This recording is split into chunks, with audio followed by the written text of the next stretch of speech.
নামাজ পড়াকে নেকির কাজ মনে করলেও রাস্তা দিয়ে একটা মেয়ে হেঁটে যাচ্ছে, কার মেয়ে, বয়স কত, বিয়ের লাগ হয়েছে, বিয়ে দেয় না কা, হাঁটে এমনি কা, স্বাস্থ্য বেড়ে গেছে কা, চিকন কা, এগুলো আমরা মাইপে ফেলি। সো এটাকে আমরা অন্যায় মনে করি না।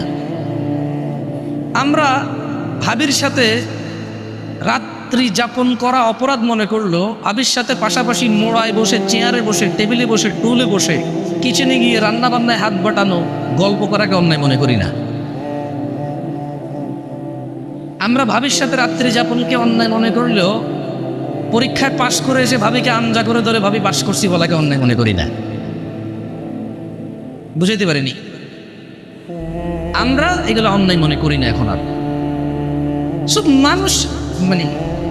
মানুষ চেঞ্জ হয়েছে। এখানে আবার ইবাদত মানুষ ভিন্নভাবে নিয়ে নিছে। এক গ্রুপ মনে করতেছে যে এটা বড় লোকের, আরেক গ্রুপ মনে করতেছে এটা গরিবের। ইবাদতকেও তারতম্য নিয়ে চলে আসছে।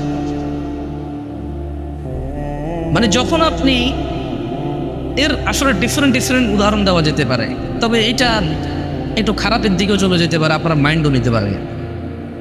এটাকে আমি লিভ করলাম। এমনিতে আমার এই দেশের কথাবার্তা বলার আন্দাজ ভালো না। আমি এখানকার বিহেভিয়র, এখানকার যে ন্যাচারাল বিহেভিয়র আছে, বাচ্চাদের যে আদব কায়দা আছে, মানে আমাদের এলাকাকৃত আর কি, আমি বলবো না যে আমি বেয়াদব, এটা বলবো না, তবে আঞ্চলিক আদব আমার ভিতরে কম। তো এই জন্য চেষ্টা করতেছি অনেক কিছু বলা থেকে বিরত থাকতে। তো মানুষ ইবাদত করে জান্নাতের জন্য, মানুষ অপরাধ থেকে দূরে থাকে জাহান্নাম থেকে বাঁচার জন্য। কিছু মানুষের মাথায় এটা ঢুকে গেছে, সারাদিন ইবাদত করলে হবে, পয়সা করেও কামাই করতে হবে। এটা কখন বলে সে জানেন? যখন তাকে বলে 5 ওয়াক্ত নামাজ পড়তে, তার কাছে তখন একটা যুক্তি আসে কি, সারাদিন আল্লাহ আল্লাহ করতে আল্লাহ কিন্তু বলে নাই, তুমি কাজকর্ম করতে হবে, হালাল রুজি করে, এটা একটা ইবাদত। আমরা রিক্সা চালাই খাই, ভ্যান চালাই খাই, এটার চেয়ে বড় ইবাদত আর কি আছে?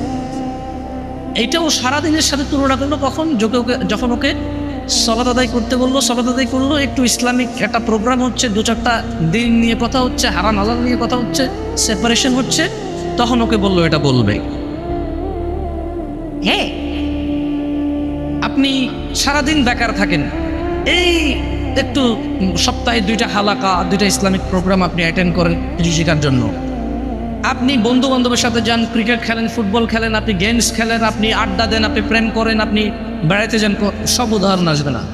আপনার মা আপনাকে উদাহরণ দেবে, কাম কাজ তো নয়, খালি ওই আল্লাহ বিল্লাহ করলে চলবে না, তোমার ঘরে খানা আসবে।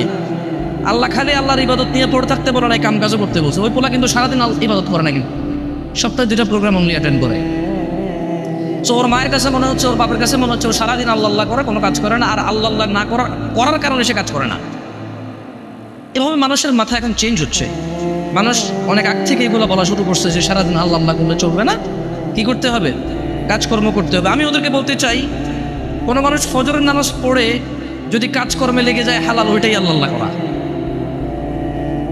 সুবহানাল্লাহ বলা ইবাদত, আলহামদুলিল্লাহ বলা ইবাদত, আস্তাগফিরুল্লাহ বলা ইবাদত, 2 রাকাত নফল সালাত পড়া ইবাদত, 2 টাকা সাদকা করা ইবাদত। ওই ফজরের সালাত আদায় করে হালাল কর্মে গেলে ওইটাও ইবাদত। সো ইটস ইবাদত।